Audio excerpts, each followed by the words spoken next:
In tonight's mystery, shadows move, secrets tighten, and one wrong step may expose a truth no one is ready to face.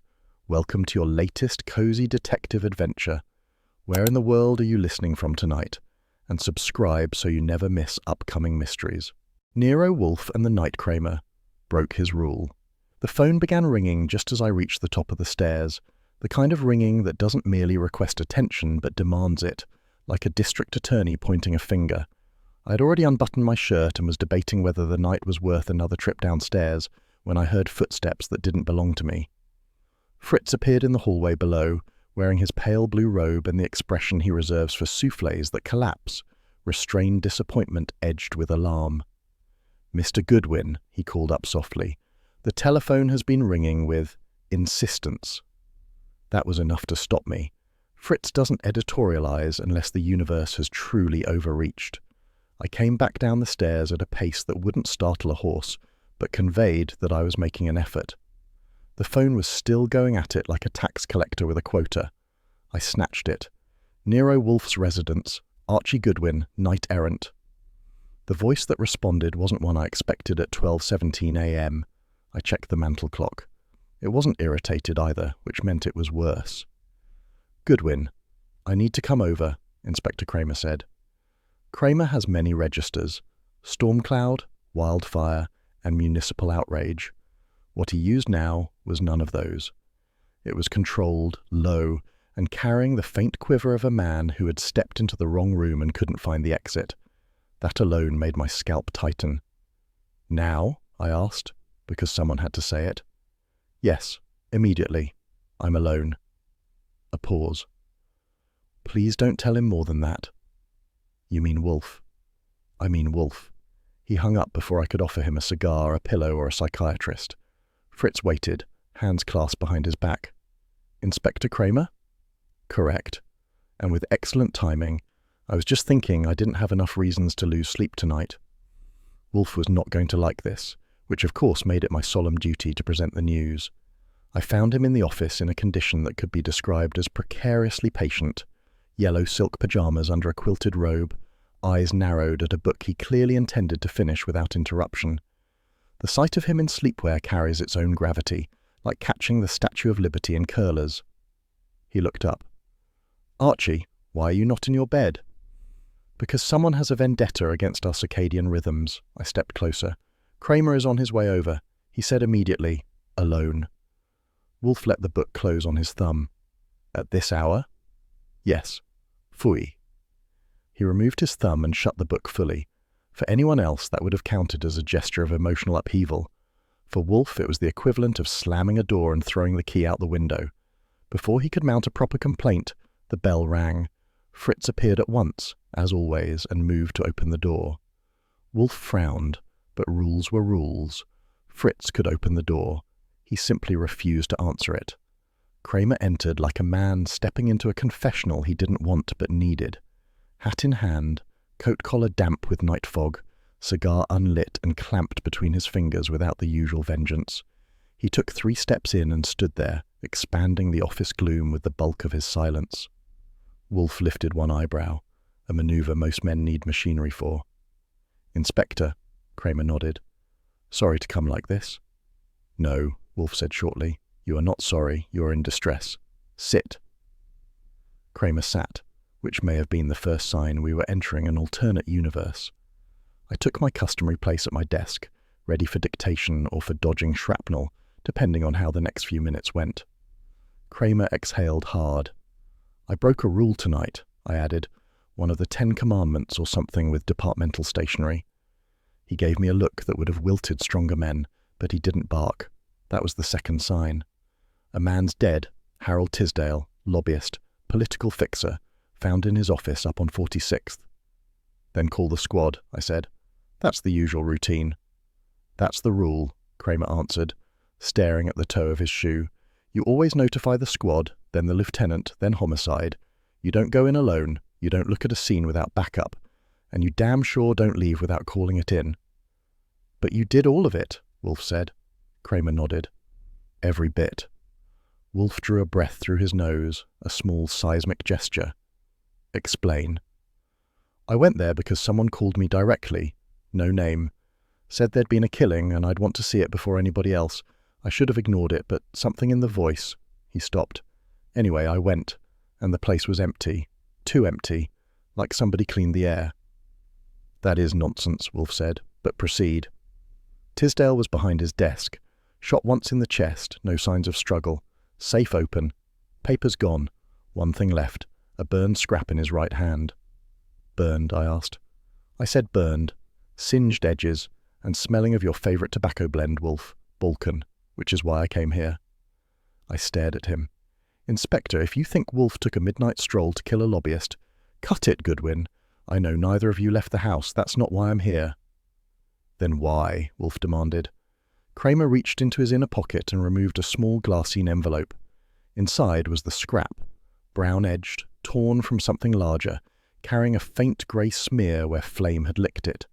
He placed it on Wolfe's desk like a man laying down his last chip. Wolfe studied it from his chair without touching it. The scent is deliberate, he said. Malevolent. Someone wishes to involve me. That's what I thought. So you came here? Why in God's name alone? Cramer rubbed his forehead. Because this isn't a simple murder. Tisdale had ties, big ties, federal, state, corporate. If this hits the wrong ears too soon, half the town blows up before we know who's pulling strings. And you trust no one, Wolfe said. Not yet. That is wise, Wolfe admitted, and that was the third sign we were in unfamiliar waters. Cramer leaned forward. Wolfe, somebody wants this pinned on you. Wolfe's eyes darkened. Ridiculous. But politically effective, I added.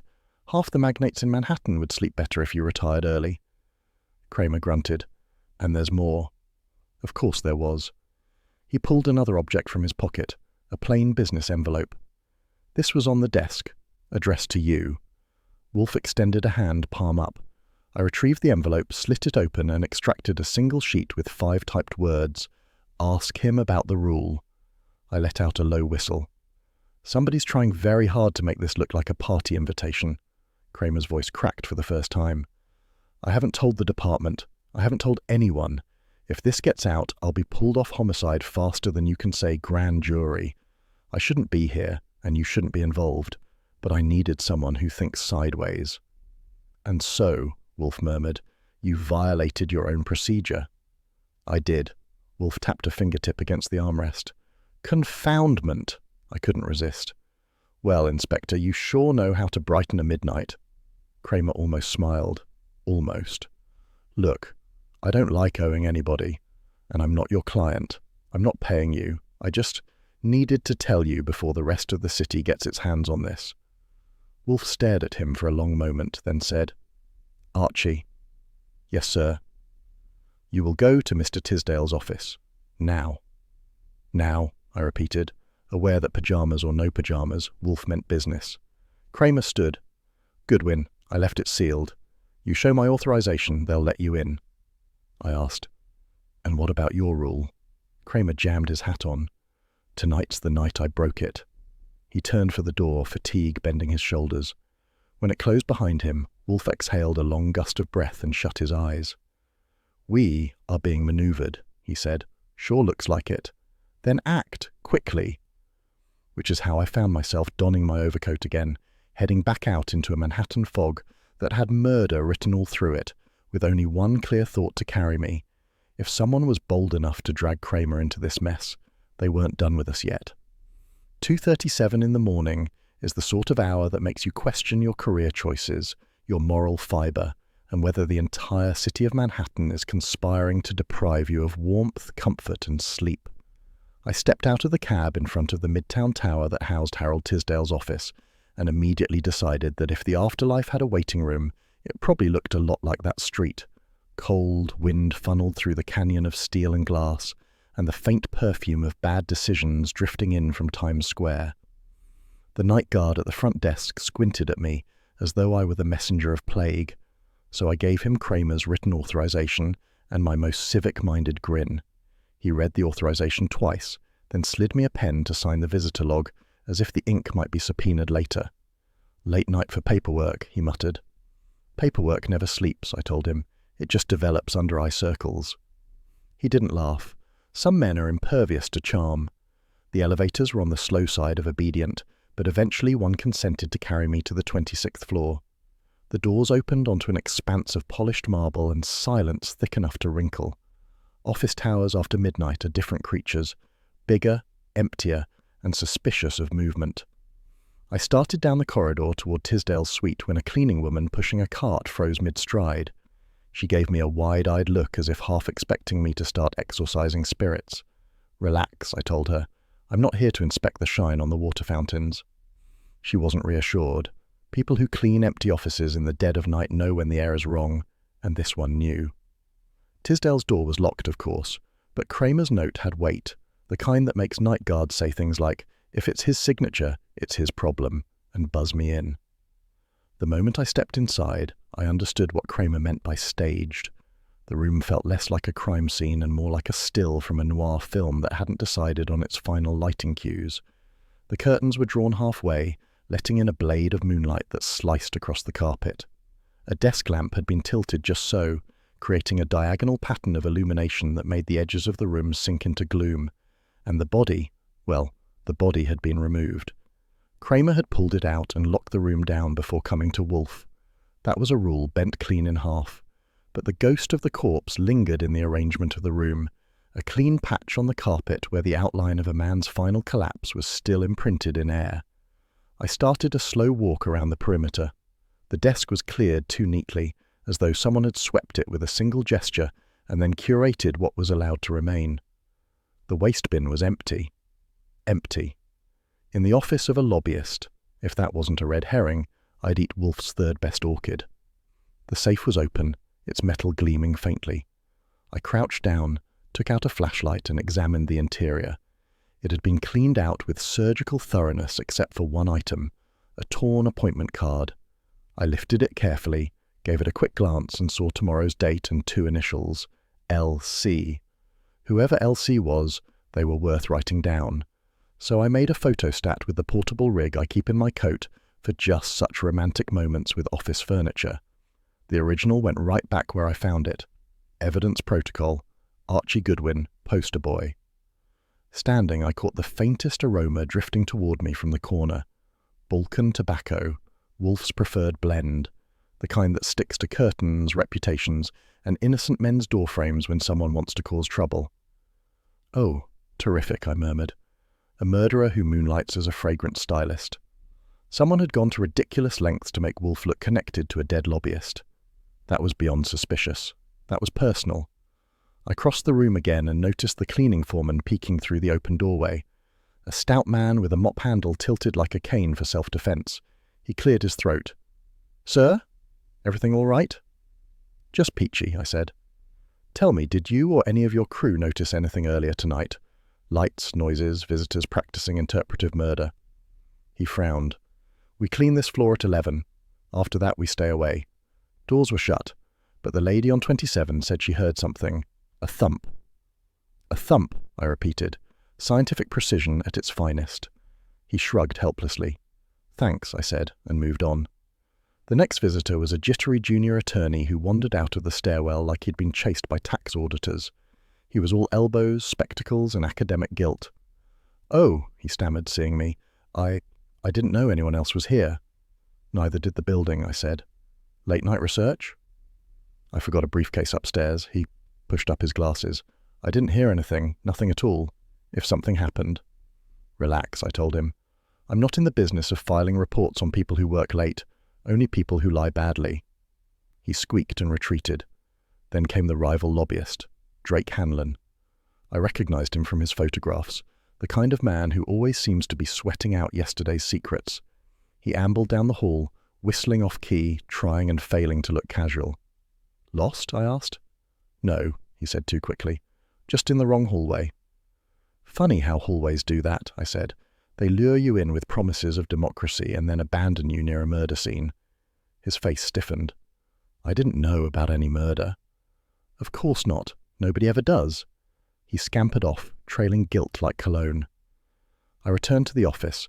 Something itched at me, something about the way the curtains were drawn, too even, too deliberate, like stage dressing.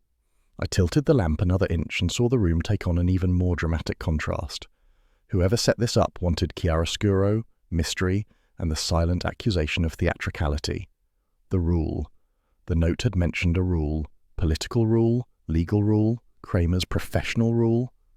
Someone was playing with meaning. As I stood there, the itch sharpened. The sensation of being watched slid over my neck like cold paper. I turned slowly. Across the hall, separated by a sheet of dark glass, a man stood. Just a silhouette, a tall shape with squared shoulders, watching me.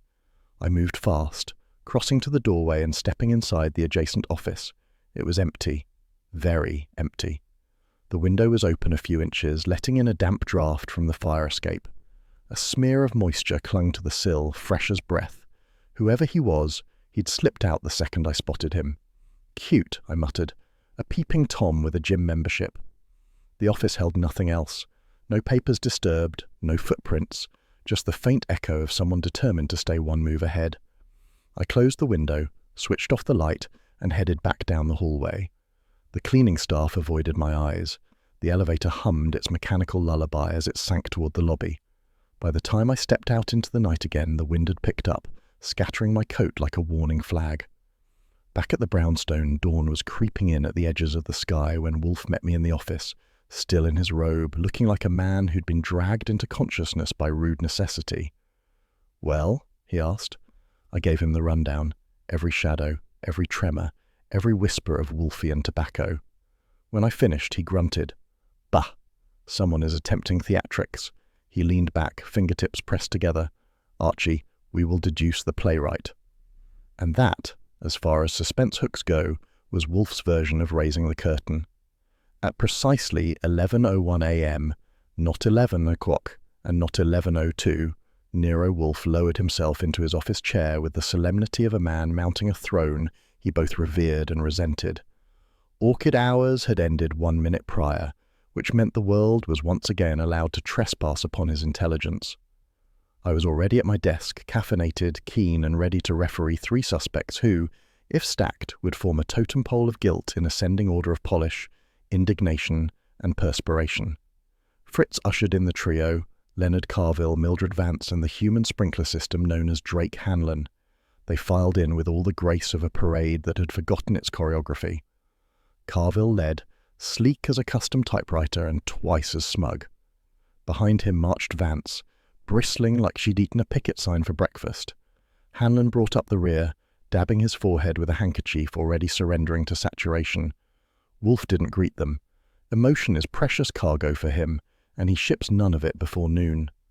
Instead, he leaned back, fingertips together, eyes half-lidded, letting silence inflate the room until it creaked. Carville cleared his throat first. "Mr. Wolfe, I appreciate your time. Naturally, I assumed the NYPD. That assumption," Wolfe said without opening his eyes, "was premature." Carville blinked twice. This was a man accustomed to rooms bending toward him, not recoiling. "Well," he said stiffly, "I suppose we're all here to clarify matters regarding poor Harold." "Some of us are here to clarify," I said. "Some of us are here because they'd rather be under observation than under arrest." Hanlon choked on his own spit. Vance shot me a look suggesting she'd enjoy turning me into a labour dispute. Wolfe didn't bother rebuking me, which meant he approved. Silence stretched another notch. Finally Vance snapped.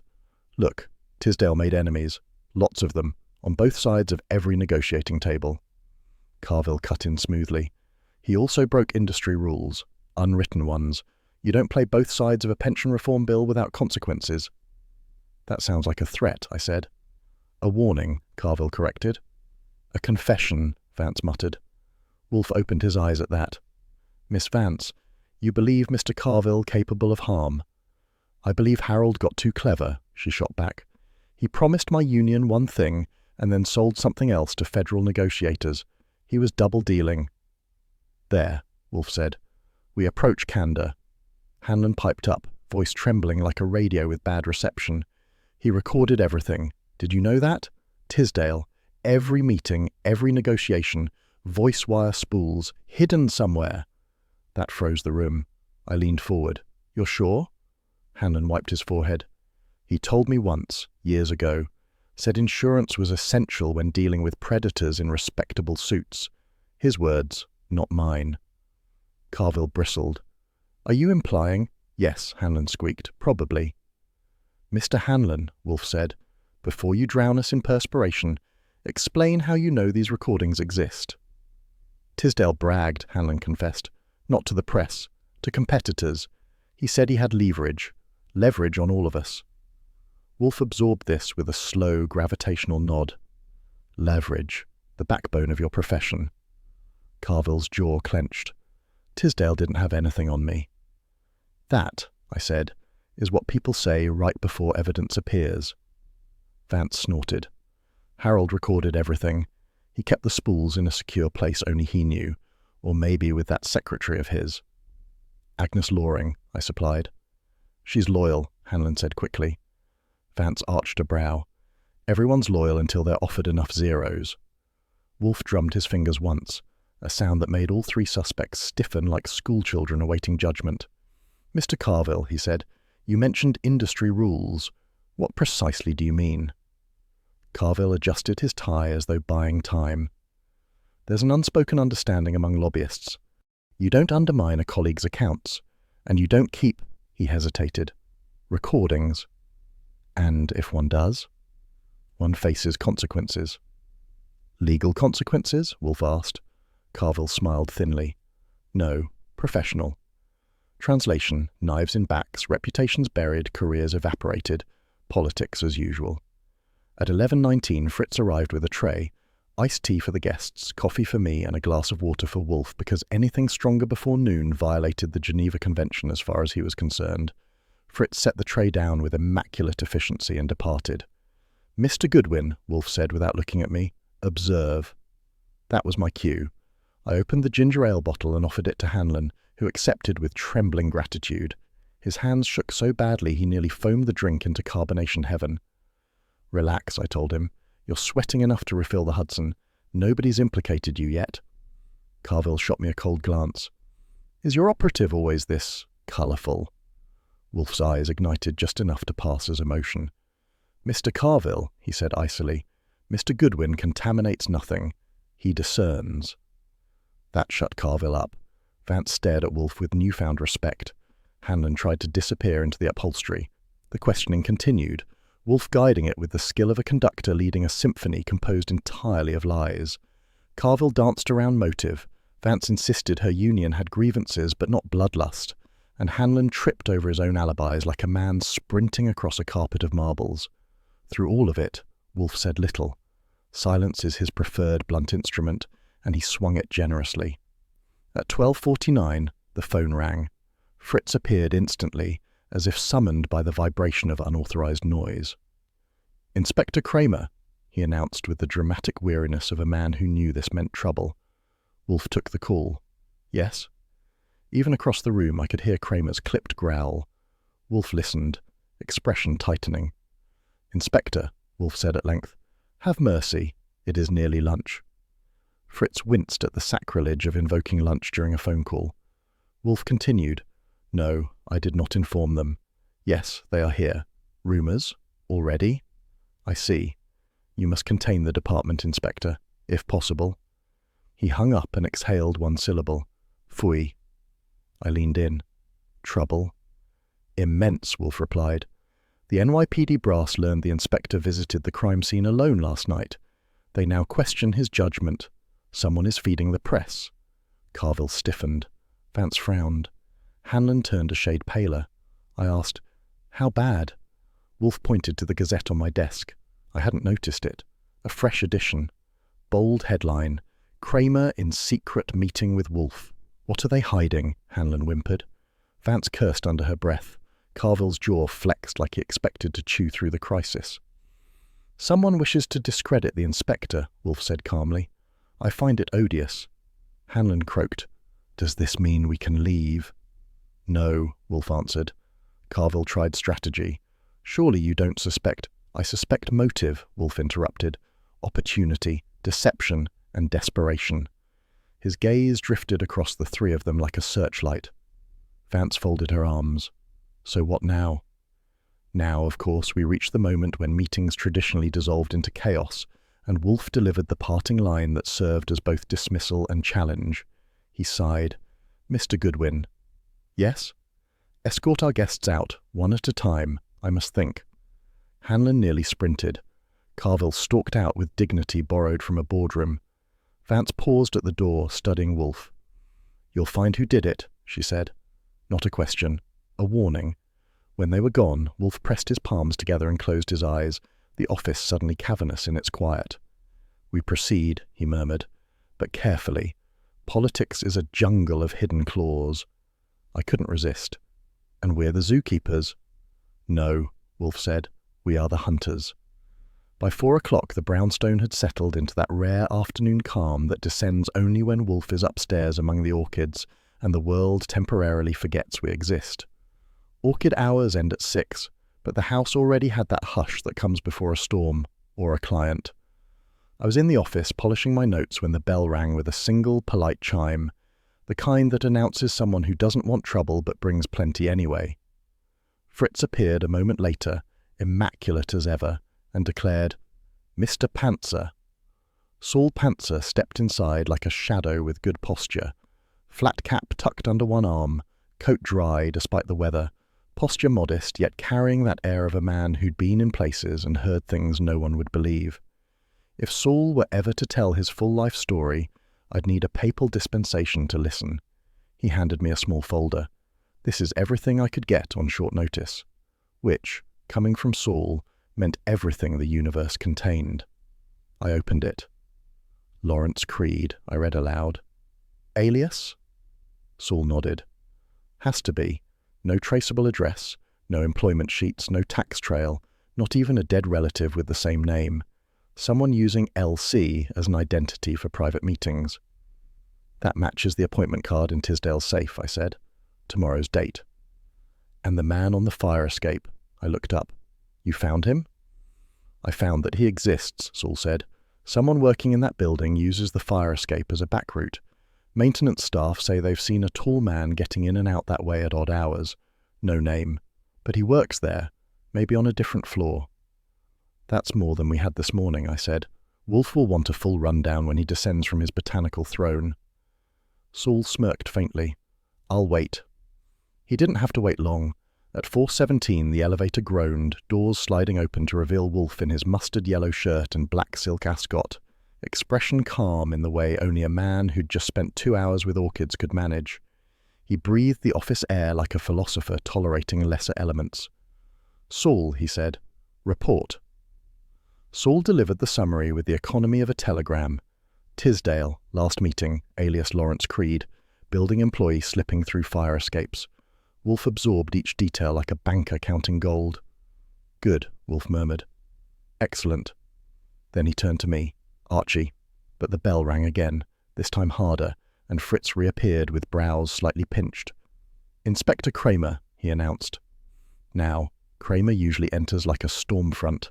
Today he came in like the rain behind it, coat soaked, hat in hand, shoulders weighted by something heavier than bureaucracy. He didn't barge. He asked, "May I?" as if any of us were accustomed to him requesting permission for anything. Wolfe eyed him, then said, "Enter." Cramer stepped inside, dripping onto Fritz's polished floor, an act Fritz bore with the patient despair of a Swiss monk enduring vandalism of holy stone. "Inspector," Wolfe said, "you look like calamity." "That's generous," Cramer muttered, lowering his coat onto the rack. "I'm worse." His cigar wasn't lit. It dangled between his fingers like a broken promise. Wolfe frowned, sympathy expressed as disapproval. "Sit." Cramer sat. Fritz hovered. Wolfe surprised us both by saying, "Fritz, a beer for the inspector." Beer, before 6, for Cramer. A gesture of unspoken alliance, if ever there was one. Cramer ran a hand over his face. "They've launched it," he said. "Internal investigation. They want to know why I went to the scene alone before the squad, why I didn't call it in, why I went to you." Wolfe's reply was immediate and quiet. "Fools." "It gets better," Cramer said. "Someone tipped the brass that I was hiding evidence, that I tampered with the scene, that I let a private investigator, meaning you, interfere." That, Wolfe said, is defamatory nonsense. Cramer shook his head. It's enough to get me suspended. Saul and I exchanged a glance. Cramer suspended would be like removing a keystone from an arch. I leaned back. Inspector, if you keep coming here like this, I'll have to assign you a guest room. To my surprise, he actually smiled. Barely. Fritz reappeared with the beer, glass frosted, bottle chilled perfectly, and Cramer took it like a man being handed the life preserver he didn't want to need. He drank. Thank you. You are welcome, Fritz said, and departed with the dignity of a man who refuses to absorb chaos into his cuisine. Wolfe said, Inspector, tell us what has happened beyond your unjust scrutiny. And then it came. Another body. Wolfe's eyelids twitched. Mine stopped blinking altogether. Who? I asked. Mildred Vance, Hanlon's rival, the union representative Wolfe had grilled that morning, sharp-tongued, fearless, alive then, and very dead now. Cramer rubbed his temples. Found in her union office an hour ago. Shot once in the chest. Desk cleared, lamp tilted, curtains half drawn, exactly like Tisdale. Staged, Wolfe said. Copy-pasted, I muttered. We've got a murderer with artistic consistency. Cramer let out a bitter laugh. That's not all. Of course it wasn't. He pulled something from his pocket, an envelope, addressed to Wolfe. My stomach dropped. Again? Again, Cramer said, found on her desk. Wolfe extended a hand. I opened the envelope and read the message typed on the single sheet. The rule was broken twice. Wolfe's face hardened into marble. This is intolerable. I said, someone's staging murders like theatrical reenactments. Vance and Tisdale posed the same way, with messages wired straight to you. It's symbolic, Wolfe mused, ritualized and dangerous. Cramer's voice cracked, not from fear but exhaustion. I'm being set up. Now I'm tied to 2 murders I didn't investigate by the book, both of which reference a rule I supposedly broke. The press already thinks I'm hiding something. My superiors want my badge, and whoever did this, they're enjoying it. Saul leaned forward. Inspector, you're not the target. You're the conduit. Tell that to the brass, Cramer said. Wolfe suddenly snapped, Archie. Yes, sir? The tone was one he rarely used, sharp, protective, the verbal equivalent of a shield raised. You will assist the inspector discreetly. He needs insulation. I blinked. Wolfe defending Cramer. That meant the situation was dire enough to rearrange the gravitational forces of the universe. Cramer looked up, surprised. You don't need to. I do, Wolfe said. Your integrity is being weaponized. I will not allow it. I said, Inspector, when Wolfe starts offering moral support, it's time to update your will. Cramer snorted. Save the jokes, Goodwin. I grinned. Impossible. Wolfe gestured impatiently. Archie, do stop preening. I don't preen, I said automatically. Phooey, Wolfe muttered. Cramer drank, rubbed his forehead, and said quietly, There's something else. Of course there was. They moved Vance's body before I got there. Wolfe froze. Moved?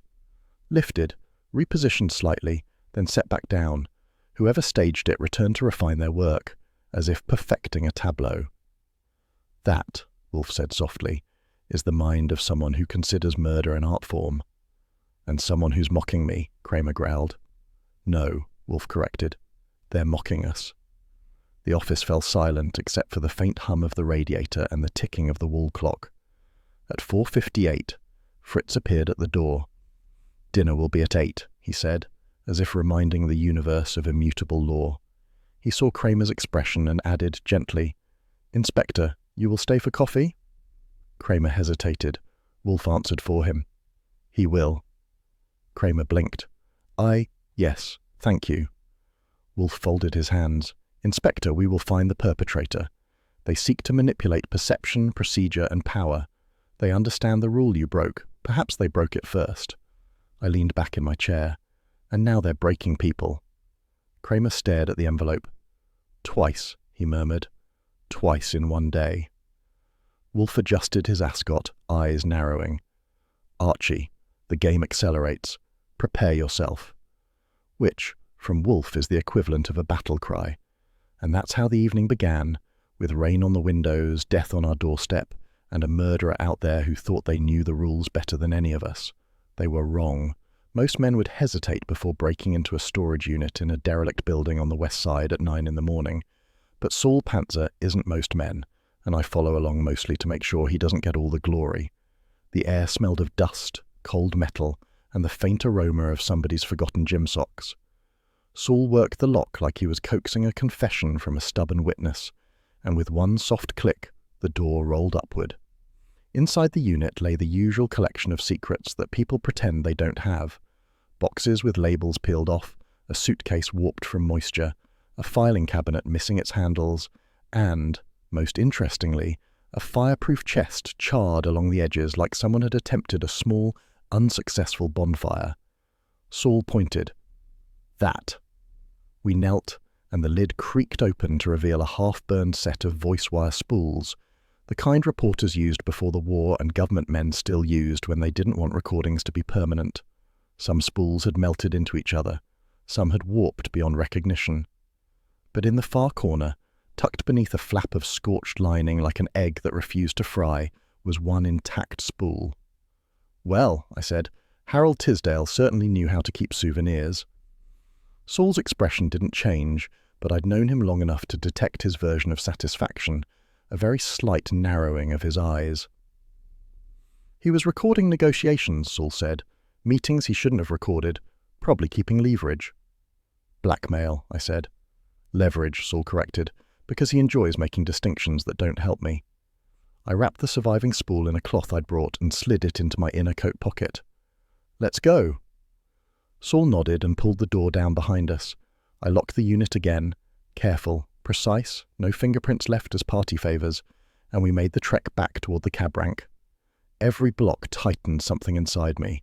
If Tisdale recorded everything, then someone wanted these destroyed, someone who now had 2 bodies to their credit. When we returned to the brownstone, Wolfe was already in the office, miracle of miracles, well before noon. That alone signified urgency. He sat with the gravity of a man who expected news and didn't expect to enjoy it. Fritz delivered coffee for me and hot water with lemon for Wolfe, who regarded the cup as if the citrus had committed an offence. "Well?" Wolfe asked. Saul handed him the folder with photos of the storage unit. I placed the wrapped spool on the desk. Wolfe didn't touch it. He stared at it as though the object should feel ashamed. "Play it," Wolfe said. I reached for the spool. "No," he snapped. I froze mid-motion. Wolfe folded his arms. "Not until Inspector Cramer arrives. This involves him. I will not hear his voice in secret." That was Wolfe's version of a moral stance, as close to a shining knight as he's likely to get. I sat back down, admittedly impressed. "Shall I call him?" I asked. "No," Wolfe said. "He will arrive." Right on cue, at 12:14 according to the office clock, the bell rang with an impatient thud. Fritz answered. Cramer entered soaked again, though the sky was clear. Apparently the universe rained only on him these days. "Wolfe," he grunted. "Goodwin. Panzer." Then he saw the spool. His face turned the colour of week-old oatmeal. "Tell me that isn't what I think it is." "That depends," I said. "What do you think it is?" Cramer didn't answer. He sat heavily in the red chair and jabbed a thumb toward the spool. "Where did you get it?" "Storage unit," I replied. "Tisdale rented it under the name Howard Chase. Saul found the trail." Cramer grabbed the spool but stopped himself before pulling it close. Why didn't the bastard burn this too? "He tried," I said. "Badly, or someone interrupted him." Wolfe extended his hand. "Archie." I placed the spool in his palm gently. Wolfe rose, rare enough to record in a diary, and walked to the phonograph cabinet. He set the spool with the precision of a surgeon, then returned to his chair. "Inspector," Wolfe said, "prepare yourself." Cramer leaned forward, gripping the arms of his chair. Saul moved behind him discreetly. I took position by the desk. Wolfe pressed the switch. A faint scratch, then the spool crackled alive with Tisdale's voice. Urgent, strained. Then another voice, Cramer's, cut in, unmistakable even through distortion. "You have to go through proper channels, Harold. You can't expose them without procedure." "I can't trust procedure," Tisdale barked. "You know what they'll do to me." "Then do it quietly," Cramer said. "Let me handle the—" The recording staggered. A clip, a click, a jump in audio. Suddenly Cramer's voice came through again, colder. If you release this, you'll ruin careers. Another skip. You'll regret it, Harold. Then silence. Cramer's hand dropped from the chair like he'd lost all muscle in the arm. That's not what I said, he whispered. That's... Someone cut it. Someone cut the damn thing. Wolfe shut off the machine. The office exhaled with it. Cramer stood, trembling, fists balled. I met him, yes. 2 weeks ago. He contacted me. He said he wanted to expose corruption but didn't trust anyone. I told him I couldn't take unofficial evidence. I told him to follow channels. I told him not to ruin innocent people without proof. I never threatened him. Wolfe's voice softened. Inspector, you are no murderer. Someone has co-opted your virtue. I couldn't stop myself. Inspector, if Wolfe's calling you virtuous, get that in writing. Cramer shot me a glare that, on a better day, might have warmed my heart. Wolfe continued. The recording was spliced. The truncations are amateur but effective. Someone wants the department, and the public, to believe you pressured Tisdale. Cramer sank back into the chair. They want me ruined. They want you discredited, Saul said quietly. There's a difference. I nodded. If they wanted you gone, they'd frame you for murder, not moral ambiguity. That may be next, Cramer muttered. His face was ashen. Someone wants me out of the picture before the real motive comes out. Wolfe tapped a finger against the desk. We must discover who had access to the original spools, who knew Tisdale recorded, who had reason to splice this. And who had reason to kill him, I said. And Vance. And who had reason to leave messages addressed to Wolfe, Saul added. Cramer stared at the silent spool. They're turning my own rules against me. I never negotiate off the record. Never. And now they make it look like I did. Wolfe nodded slowly. This is no longer a mere inquiry. This is sabotage. I leaned back. Inspector, if this keeps up, you'll have to rent the room across from mine, he snorted. Goodwin, shut up. But he didn't say it with venom. The room fell into one of those thick silences Wolfe loves and the rest of us endure. The spool sat on the desk like a live grenade, missing only the pin. Finally, Cramer said, in a voice barely audible, Someone wants me ruined before the real reason for Tisdale's death emerges. Wolfe closed his eyes. Archie, he murmured, prepare the office. We are entering the heart of this. The next morning began with the kind of bright, dishonest sunshine that makes New York look like it's trying to pretend it never committed a crime in its life. I didn't believe it for a second. Neither did Saul Pantzer, who stood beside me on the brownstone steps at 10:06 a.m., hands in his coat pockets, fedora tipped low, watching the street like it owed him money. We were on our way to check Drake Hanlon's alibi, which had arrived on Wolfe's desk with the neatness of an over-polished shoe. So neat, in fact, that it practically screamed, "Forgery here!" I said. "Saul, you ever notice how the guilty always have perfect alibis, and the innocent forget where they were?" Saul answered without turning. "Yes." "That wasn't a joke," I said. He glanced at me. "I know." We made our way to Hanlon's apartment building, a respectable structure with a doorman who looked like he'd been carved from mahogany and old grudges. When I showed him my card, he raised one eyebrow with the precision of a metronome. "Mr. Hanlon," he said, "was here last night. Came in at 9, didn't leave." "Didn't leave?" I repeated. "Not even to get fresh air?" The eyebrow rose another millimetre. "Mr. Hanlon doesn't get fresh air." "Well," I said, "that explains the sweating." Saul gave me one of his microscopic smirks. The doorman, however, did not. He confirmed the details with professional certainty, leaving Hanlon in the category of useful idiot rather than useful murderer. We left. "Well," I said when we reached the sidewalk, "that's one red herring filleted."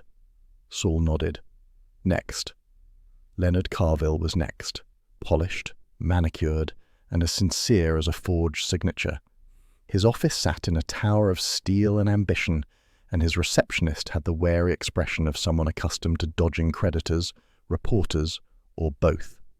After announcing ourselves, we were shown into Carville's aquarium-like sanctum, full of glass, chrome, and a subtle scent of money trying to hide its sins. Carville greeted us with a smile tight enough to crack enamel. "Mr. Goodwin, Mr. Panzer, I was wondering when you'd come." "You make it sound like a social call," I said. "Isn't it? We're all looking for answers." Some of us more urgently than others, I replied. Carville spread his hands. Gentlemen, my schedule today is intolerably full, so please, how may I assist? We're verifying your timeline, I said. You visited Harold Tisdale yesterday. Of course. Routine consultation. I left at 6. Did anyone see you leave? Saul asked. The doorman. Probably. Does that help? It might, I said, if he agrees. He did. Downstairs, the doorman confirmed Carville's exit at 6. That was several hours before Tisdale's death. Carville wasn't exonerated, but he wasn't our killer either, not unless he'd developed teleportation, which Wolfe would have mentioned at breakfast. Back on the street, Saul said, 2 suspects down. 2 dopes down is more like it, I answered. But that brings us to the one person who definitely knows more than she told us yesterday. Agnes Loring, Saul said. Correct, and unlike the first 2, she's smart. Saul nodded again. We follow. Following Agnes Loring was not easy. She moved with the careful swiftness of a woman who had perfected the art of avoiding being noticed. But she hadn't perfected the art of avoiding Saul Panzer, and I'm no slouch myself. She left Tisdale's firm at exactly 12:03 p.m., wearing a navy suit sharp enough to slice paper and carrying a small purse that looked too small to contain secrets, which made it perfect for hiding them. Saul and I tailed her halfway across Midtown, ducking behind newspaper kiosks, parked cars, and one unfortunate hot dog vendor who thought we were planning to rob him. Agnes kept a brisk pace, glancing behind her twice, though not in a way that suggested fear, more like professionalism. She turned into a narrow side street lined with service entrances and fire escapes. Saul slowed. She's meeting someone. Probably our mystery rooftop runner, I said, the man with the disappearing act. We watched from behind a delivery truck. Agnes stopped beneath a rusted iron stairwell.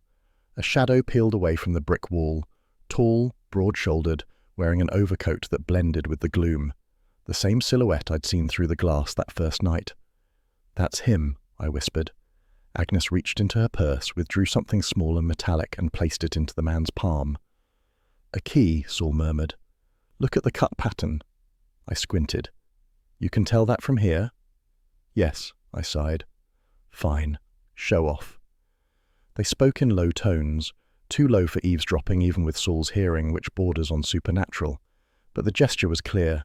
She was entrusting him with access to something significant. A door, a vault, a room not meant to be found. Then the 2 parted ways. Agnes walked briskly east. The shadow man scaled the fire escape like he'd been doing it since infancy. I stepped out from behind the truck. Saul, next time we tail someone, remind me to wear shoes that don't squeak like guilty mice. He ignored that. We follow him. No, I countered. We find the lock that key belongs to. Saul considered, then nodded. Penthouse. Why? It fits his profile. Privacy. Used for private negotiations. And secret recordings, I added. At that moment my pocket buzzed. A rare event. Wolfe avoids telephones unless forced by fate or me. But this was Cramer's voice, and it carried the weight of a man whose world had just been kicked out from under him. Goodwin, he said, rough and low. It's happened. What's happened? I'm suspended.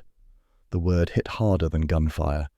Cramer suspended meant the investigation would be seized by bureaucrats who couldn't solve a crossword without cheating. When? I asked. 10 minutes ago. They say I interfered. They say I jeopardized evidence. They say I'm compromised, and they say... He stopped. Inspector, I prodded.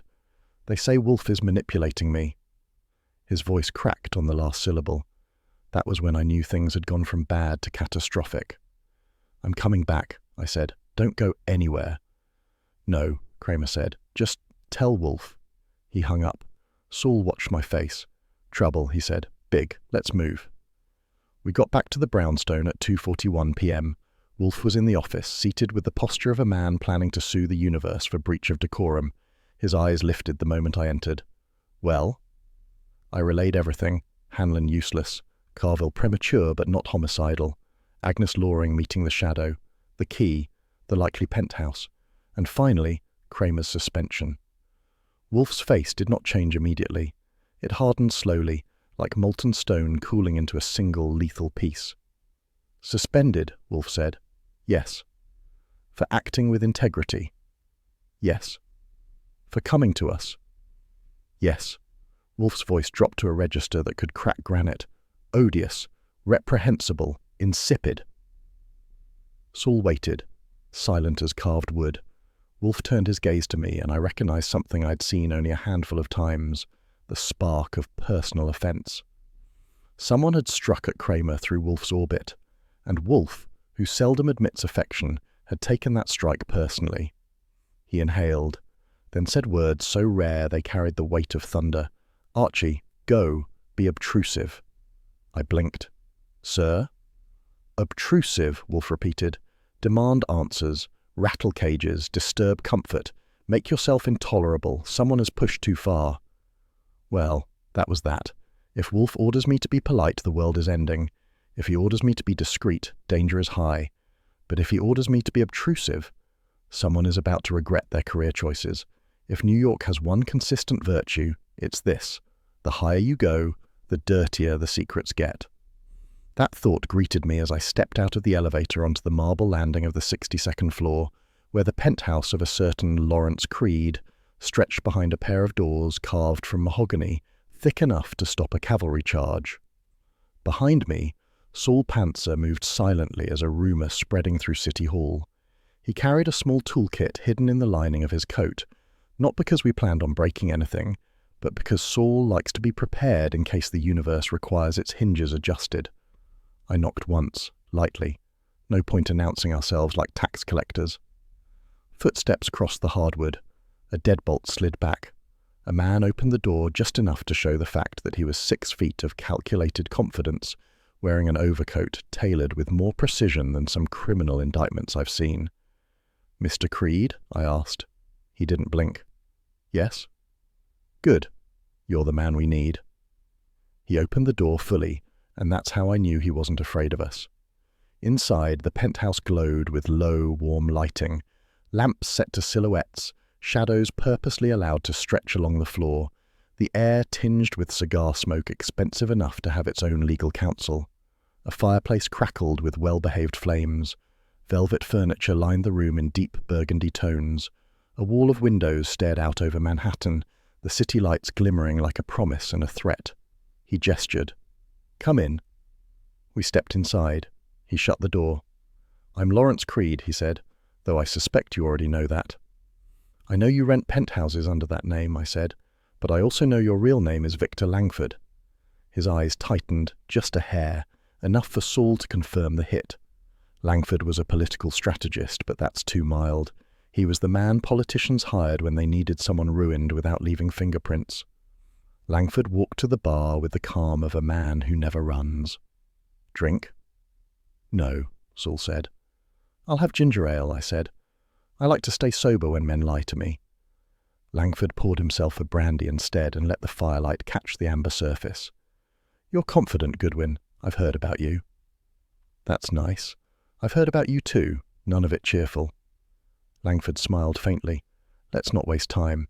You'll hear about Harold Tisdale." "You knew he was dead before I said his name," I said.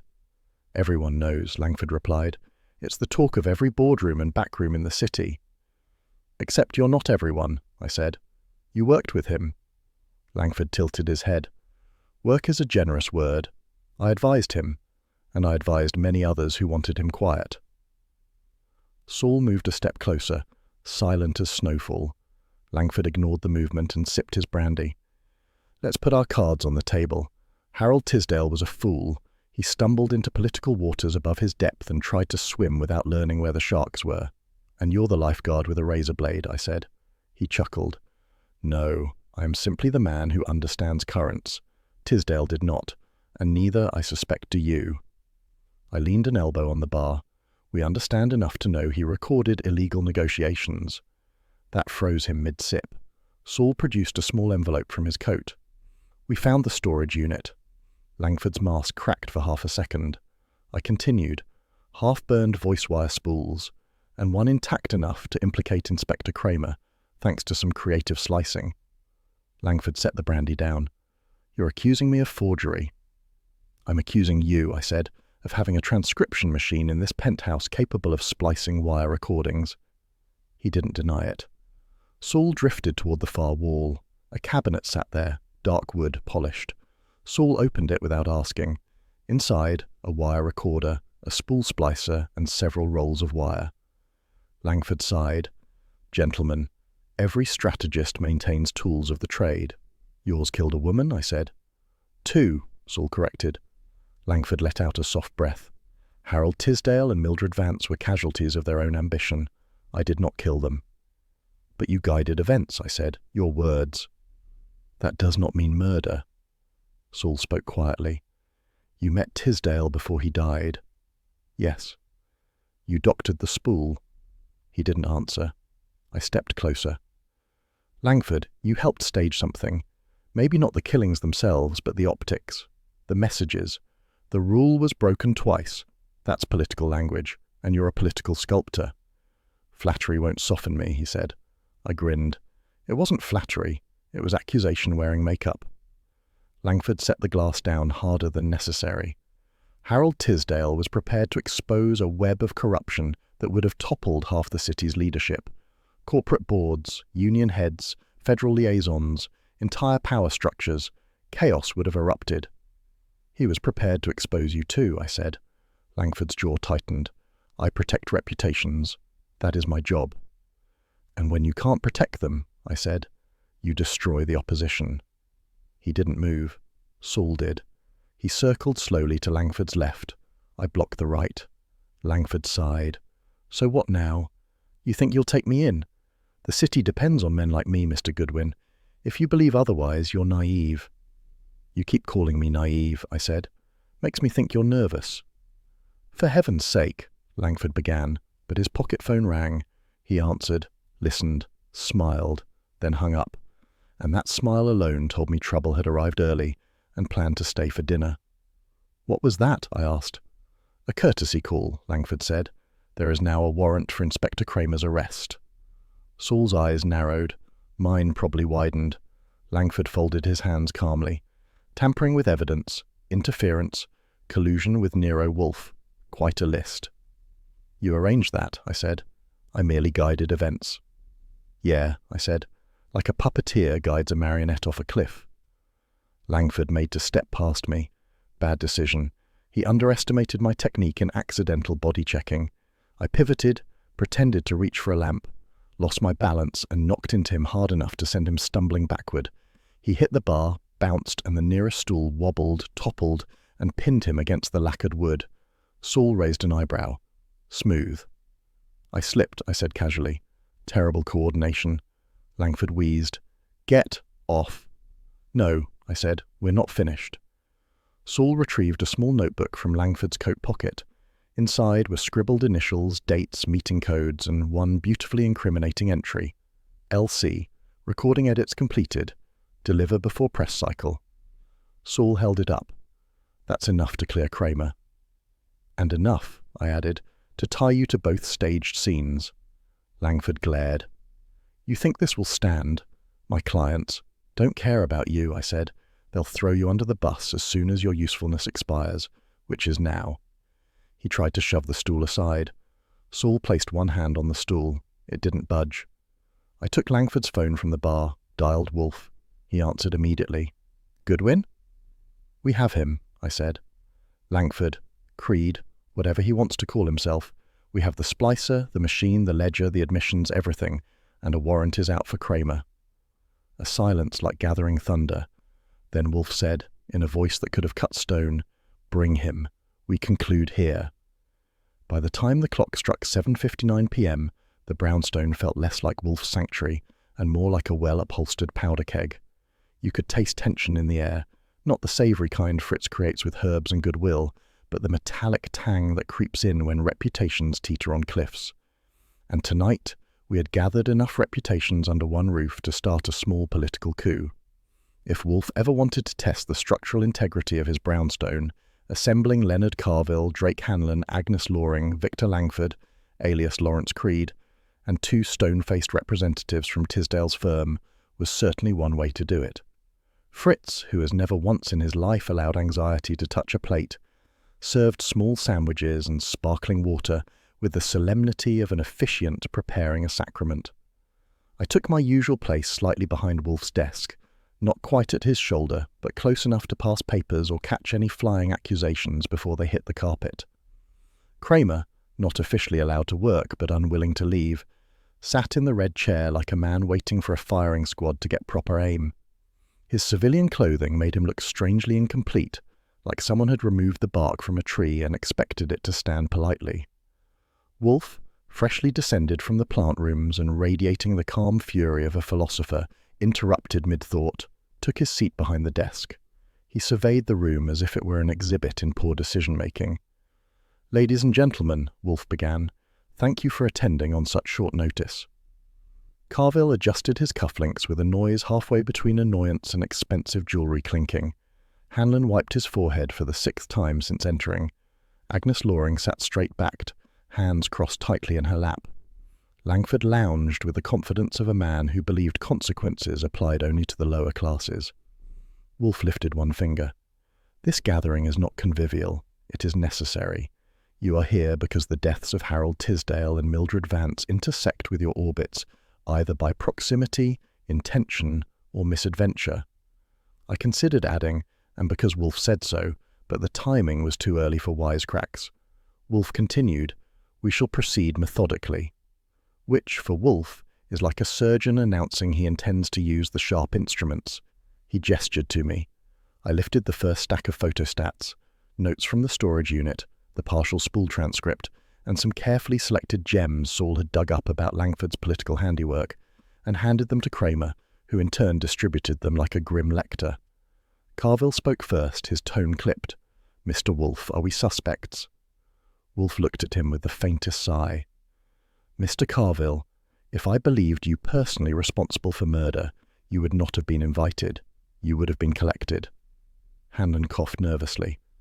"Then why bring us all here?" Wolfe leaned back. "Because clarity emerges when obfuscation collapses under scrutiny." I piped up. "Translation, he wants you all where he can see you." Wolfe gave me a brief glare, half irritation, half fondness. "Archie." "Yes, sir?" "Do not assist." I shrugged. "I try not to." Fritz entered with a tray of neatly folded napkins, probably out of habit more than necessity, and Agnes Loring visibly flinched when he placed one beside her. It was a small movement, but I caught it. Saul did too. Wolfe pressed on. "Inspector Cramer has been unjustly suspended." Cramer made a noise somewhere between a growl and a swallowed curse. Wolfe continued. "He has been accused of tampering with evidence, obstructing procedure, and colluding with me." Langford smirked, which counted as Exhibit A in his ongoing audition for most punchable man in the room. Wolfe narrowed his eyes. "If the inspector has broken a rule, and I do not concede this, it was to preserve justice, not corrupt it. That distinction eludes the dull-witted." Langford stopped smirking. Hanlon jumped in, voice trembling. I think Carville had more motive than I did. Tisdale ruined 3 deals for him last year." Carville turned on him. "You little rodent. If anyone had motive, it was you. You owed Tisdale money." Agnes snapped. "Stop it! Neither of you!" Wolfe cleared his throat. "Ahem." Silence slammed into the room like a dropped safe. Wolfe folded his hands. "Theatrics are unwelcome. The truth is simple. Harold Tisdale recorded confidential negotiations. Those recordings threatened powerful individuals." Carville stiffened. Langford's jaw tightened. Agnes's fingers twisted in her lap. Wolfe turned to me. I stepped forward and handed Cramer the next set of photostats, the fire escape sightings, the penthouse ledger entries, and photos of Langford's wire splicing setup. Cramer passed them down the line with the gravity of a man distributing indictments. Langford spoke calmly. "Splicing recordings is not illegal. Manipulating them is unethical, yes, but you cannot tie that to murder." I said, "We can tie it to motive, and staging, and opportunity. Want me to continue?" Langford's smile thinned. "Mr. Goodwin, your confidence is charming. Misplaced, but charming." "Yeah, most of my charms are," I said. Wolfe tapped the desk once. "Langford, you doctored the spool." Langford didn't blink. "I preserved options." Wolfe snapped. "You preserved nothing but your own duplicity." Agnes inhaled sharply. Wolfe's gaze shifted to her. "Miss Loring, you worked for Tisdale. You safeguarded his schedules. You observed his meetings. You were privy to his anxieties. Agnes stiffened. Yes, but I didn't. Wolfe raised a hand. I have made no accusation. I'm establishing the framework. Carville leaned forward. You're implying she knew he was recording things. Agnes shot back. He told you too, Carville. Or did you forget those late-night calls where he said he had leverage? Carville flushed. That was professional banter. Sure, I said. The kind that ruins careers. Hanlon muttered something about boardrooms, unions, and federal agents, but no one listened because Wolfe lifted one eyebrow, a gesture that always means someone's about to regret speaking. Enough, Wolfe said. Let us examine the evidence. He gestured, and I placed in front of him 3 items. The photostat of the appointment card with the initials LC, the ledger entry from Langford's notebook listing wire edits, a clear photo of the spool's metal core. Wolfe tapped the photo. This is the linchpin, Langford scoffed. Fingerprints on metal that dozens of people have touched. Dozens? Wolfe interrupted, his tone razor-thin. Dozens? You overestimate human curiosity. People avoid touching wire spools. They are delicate, easily bent. Only those handling them for purpose leave prints. Agnes swallowed hard. Wolfe said, Inspector Cramer did not touch this spool. Harold Tisdale touched it once, long before the fire. Mr. Langford handled it lightly with gloves. Langford froze. Hanlon blinked. How do you know? Because I inspected the hairline fractures along the core, Wolfe said. The pressure indicates careful handling, almost too careful. Carville asked, Then whose prints? Wolfe paused, letting the silence do half the talking. I watched the room. Agnes had gone still, but not still like a guilty person caught. Still like a soldier bracing for explosion. Wolfe held up a sheet of paper, clean, uncreased. Fingerprints were retrieved. Cramer leaned forward despite himself. Wolfe continued.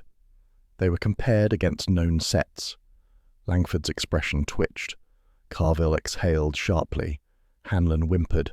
Wolfe turned his gaze to the corner of the room, to Agnes Loring. The fingerprints, Wolfe said, belonged to Miss Loring. The reactions were instant. Hanlon gasped. Her? Carville barked. Impossible. Langford muttered. Of course. Cramer sat up straight. Saul didn't move. I watched Agnes. She didn't faint. She didn't flee. She didn't lash out. She simply went pale, drained instantly, like all the blood in her body had been summoned to a private emergency elsewhere. That's not, she whispered. That can't, Wolfe continued. Miss Loring, the simplest explanation is that you accessed the spool after Mr. Langford left it in its doctored state, perhaps to check his handiwork, perhaps to ensure the trap was set, or perhaps— Stop, Agnes breathed. Wolfe did not stop. Or perhaps you acted independently. Perhaps you believed Tisdale endangered too many. Perhaps you feared exposure as well. No, Agnes snapped, standing so quickly her chair scraped across the floor. I didn't kill him. Wolfe nodded once. I do not claim you did, but you touched the spool. She shook her head, trembling violently now. He made me. Langford made me. All eyes turned. Langford's mouth curved. This should be entertaining. Agnes pointed, voice cracking. He said I had to verify the edits. He forced me into it. Langford said mildly, Miss Loring, you are making the classic mistake of panicked amateurs. You're confessing to things no one asked you to confess to. Wolfe snapped. Archie? I stepped forward. Wolfe said, Escort Miss Loring to the red chair beside Inspector Cramer. Agnes obeyed, shaking. Wolfe then turned to Langford. Mr. Langford, your sneer is tiresome. That wiped the smile off. Wolfe leaned in. You manipulated Miss Loring. You manipulated Tisdale. You manipulated Inspector Cramer's reputation. You wield the rule, your interpretation of it, as a weapon. Langford's jaw flexed. Politics is war. Wolfe said, Then you have mistaken this house for a battlefield. The room went quiet enough to hear the radiator breathe. Langford stood, but Saul's hand touched his shoulder, and he sat again. Wolfe continued, voice low and lethal. You will remain until I summon the final evidence. Fritz appeared in the doorway, right on time, 8:00 p.m., and announced with tragic politeness, Dinner is served. No one moved, not even Wolfe. which in our household meant the night had reached its absolute peak of danger. Wolfe rose. "We end this," he said. Agnes trembled. Langford stiffened. Carville and Hanlon shrank into their seats. Cramer looked at Wolfe, something like hope flickering for the first time in days. And me? I cracked my knuckles and thought, the finale's coming, and someone in this room isn't walking out with their reputation intact. By the time everyone filed back into Wolfe's office for the final round, the brownstone had the atmosphere of a theatre minutes before the curtain rises. Except the performers were sweating, the stage was Wolfe's office rug, and the curtain was about to drop on someone's dignity, freedom, or both. I've seen my share of showdowns in that room, but this one had a special kind of charge. It wasn't just murder on trial, it was reputation, rules, and the kind of political filth that stains anything it touches. Wolfe had arranged the chairs himself, which meant the geometry of guilt had already been calculated. Cramer sat to Wolfe's immediate left, symbolic in ways the inspector didn't yet fully appreciate. Langford, alias Lawrence Creed, sat farther down, stiff as if bracing for a chess match he knew he was losing. Carville and Hanlon sat near each other in mutual loathing. Agnes Loring sat on the far right, pale but rigid, her hands clasped so tightly the knuckles glowed white.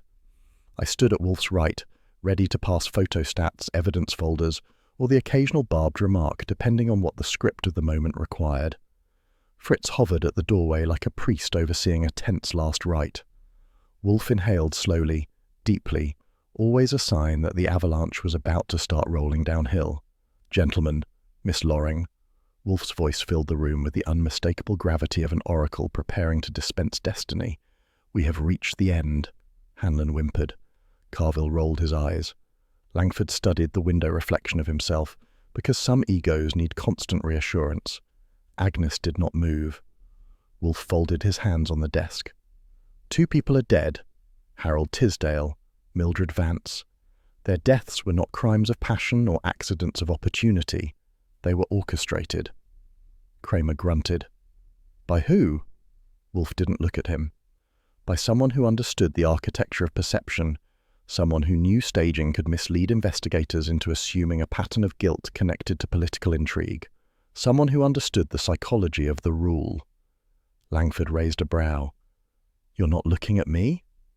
Wolfe flicked him a withering glance. "You are a meddler, Mr. Langford, a manipulator, a cowardly artisan of political sabotage, but you are not a murderer."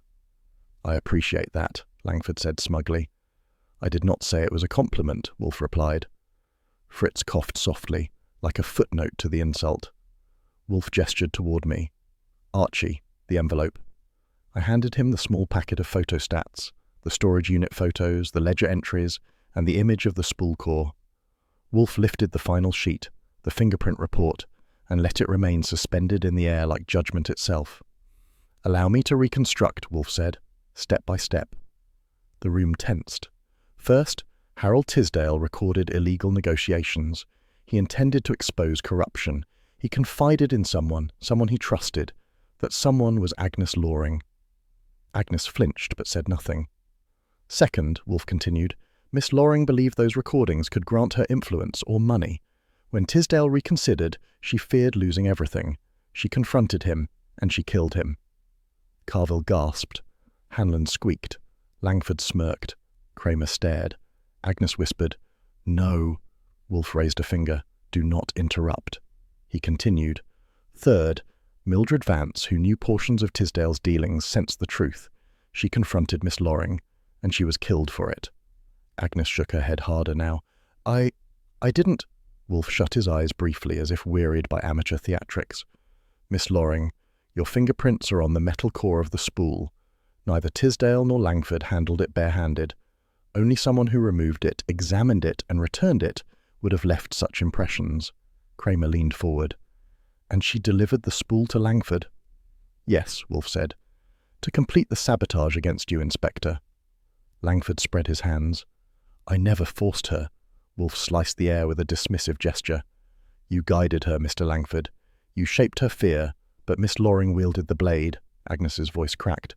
I only meant to warn Harold. He wouldn't listen. He said he was going to confess everything, to the press, to the authorities." "And to Cramer," I added. Agnes swallowed. Hard. Wolfe's voice turned colder. You invoked the rule because you knew Cramer adhered to his principles with almost monastic stubbornness. You twisted his ethics into a weapon. By manipulating the recordings, you ensured suspicion pointed his way. Cramer's expression darkened. He looked at Agnes with the expression of a man who had been betrayed by someone he had never even noticed before. Wolfe continued, You planted cigar ash matching my preferred Balkan blend, a childish attempt to involve me in the narrative. You staged both deaths to implicate the same unseen hand. You delivered the doctored spool to Langford, who happily assisted in its manipulation, believing it served his own schemes. Langford opened his mouth. Wolfe didn't let him speak. You, Mr. Langford, are a parasite of public perception, but Miss Loring, she is the murderer. Agnes Loring exploded. You don't know anything. You sit in this house and pass judgment. Wolfe slammed his hand on the desk. The sound cracked through the room like lightning. I know, Wolfe thundered, because every pattern, every clue, every fragment of intentional staging points to a single mind, yours. And because only you handled the spool. Only you knew Tisdale's schedules intimately. Only you had access to both victims in their final hours. Only you stood to gain from controlling the recordings, and only you panicked when I revealed the fingerprint match. Agnes covered her face with both hands. A broken sob escaped her. Carville looked horrified. Hanlon looked nauseated. Langford looked irritated that he was no longer the centre of scandal. Cramer stood. He approached Agnes slowly, deliberately, like a man reclaiming his badge even before touching it. Miss Loring, he said, voice steady but weighted, you are under arrest for the murders of Harold Tisdale and Mildred Vance. She didn't resist when he placed cuffs on her wrists. As he led her toward the door, she muttered through tears, he was going to ruin everything we built. Cramer said quietly, you ruined far more than that. Fritz stepped aside respectfully to allow them passage. When the door closed behind them, Wolfe exhaled heavily, leaning back in his chair. The office quieted, thick with the ending's weight. Langford broke the silence first. Well, he said, I suppose this concludes my involvement. Wolfe glared. Mr. Langford, if I ever see you within 50 feet of this house again, I shall consider it an act of war. Langford paled, just slightly, then gathered his coat and fled. Carville and Hanlon left next, each avoiding my gaze like schoolboys caught cheating on parallel exams. Fred Durkin, stationed outside to escort them, gave me a nod before herding them out. Finally, the room emptied until only Wolfe, Cramer, Saul, Fritz and I remained. Cramer lingered by the desk. Wolfe opened one eye. Inspector? Cramer cleared his throat, a rare thing for him to hesitate. You kept my badge intact. Wolfe inclined his head. You keep your rules. I keep mine. A long, quiet moment passed between them. Mutual acknowledgement, mutual respect, the uneasy bond of two men who hate each other's methods but trust each other's integrity. Cramer nodded once deeply. Then he left, closing the door gently instead of slamming it. The room felt emptier for a moment. Wolfe rubbed his temples. Archie? Yes, sir. Set the office to rights. I surveyed the battlefield. Chairs skewed, napkins abandoned, suspicion still lingering like cigar smoke. Sure. And after that, how about I take tomorrow off? Wolfe snorted. We shall see. Which, coming from him, was practically a gold-plated endorsement. And that's how it ended. 2 murders solved, a reputation salvaged, a political spiderweb exposed, and Wolfe back in his chair, orchids waiting upstairs, order restored. In Manhattan's political labyrinth, rules aren't just guidelines, they're lifelines. And sometimes, to keep justice straight, even a man like Inspector Cramer has to bend one.